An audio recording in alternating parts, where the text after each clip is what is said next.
Assalamualaikum warahmatullahi wabarakatuh. Hello everyone, so welcome back to my channel. And in this video, I will talk about total physical response, or as known as TPR. So my name is Carizza Nafta from Method in ELT Class B with student number 060205 21039. And let's start the material. So where is it from? So TPR stands for Total Physical Response and was created by Dr. James J. Asser. It is based upon the way that children learn their mother tongue. Parents have language body conversation with their children. So the parents instruct and the child physically respond to this. The parent says, "Look at mommy," or "Give me the ball," and the child does so.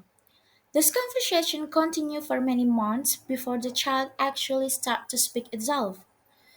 Even though it cannot speak during this time, the child is taking in all of the language, like the sounds and the patterns.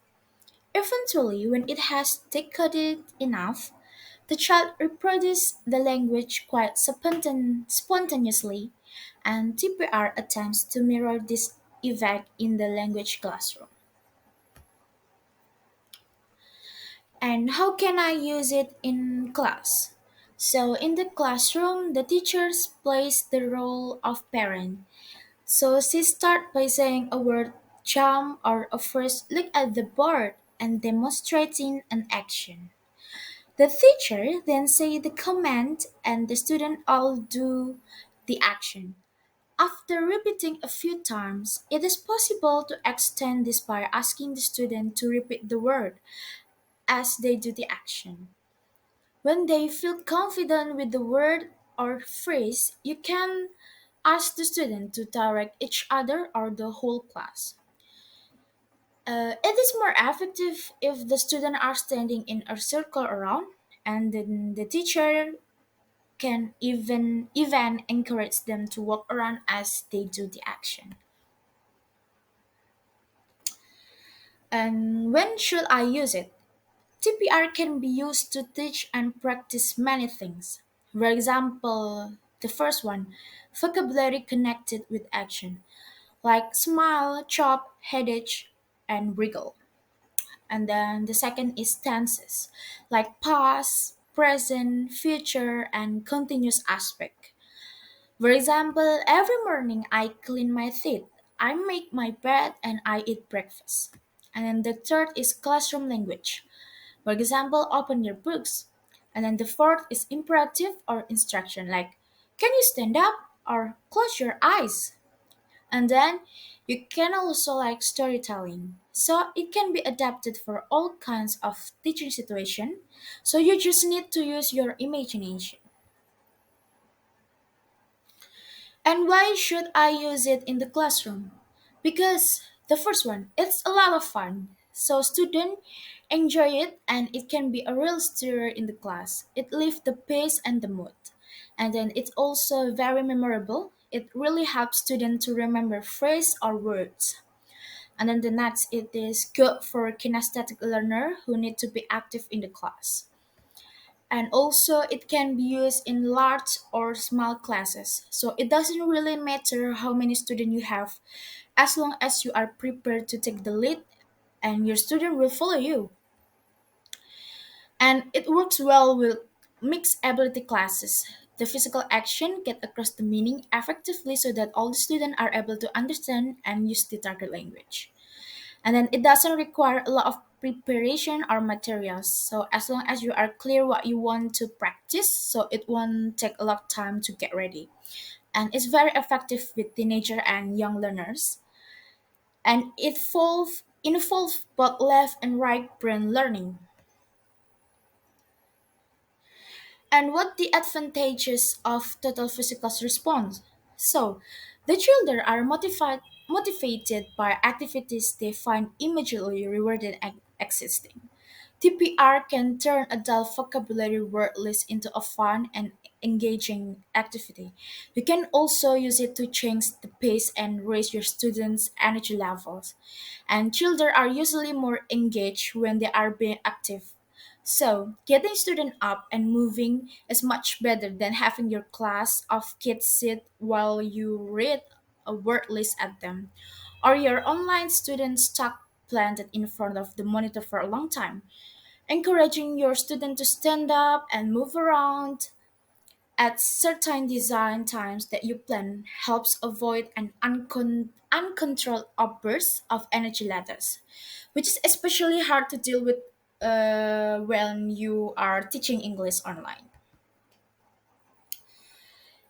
And there are any disadvantages with using TPR. So it's like students who are not used to such things might find it embarrassing. This can be the case initially, but I have found that if the teacher is prepared to perform the action, the students feel happier about copying.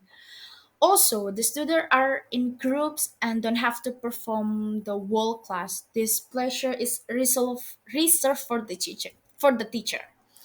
And it is only really suitable for beginner levels, and it is clear that it's far more useful at lower levels because the target language lends itself to such activities. I have also used it successfully with intermediate and advanced levels. You need to adapt the language accordingly, and you cannot teach everything with it, and if you use a lot of it would become repetitive. I completely agree with this, but it can be a successful and a fun way of changing the dynamic and pace of a license, used in conjunction with other methods and technique.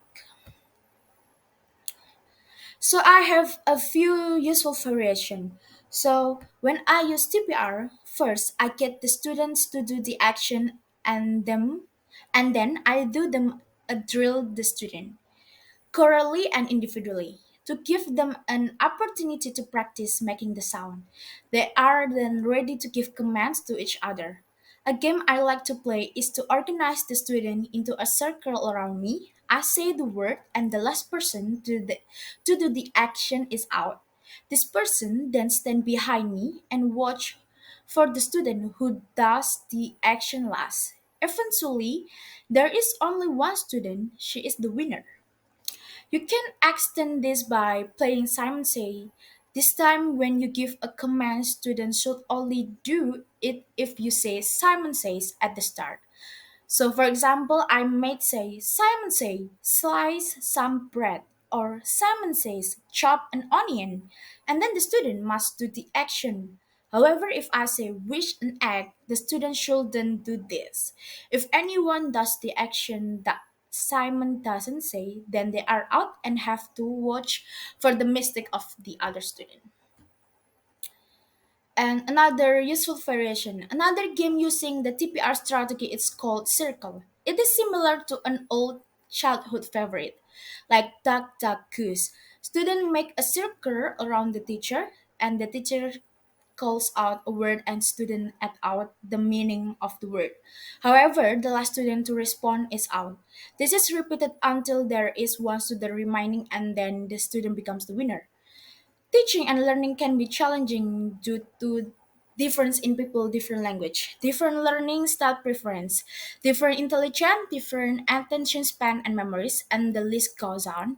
Finding a strategy that address many needs and improvement the learning outcome of many different learners is golden. Total physical response is golden. So those are the explanation of total physical response, and thank you for watching my video and see you in the next video. Wassalamualaikum warahmatullahi wabarakatuh. Goodbye everyone.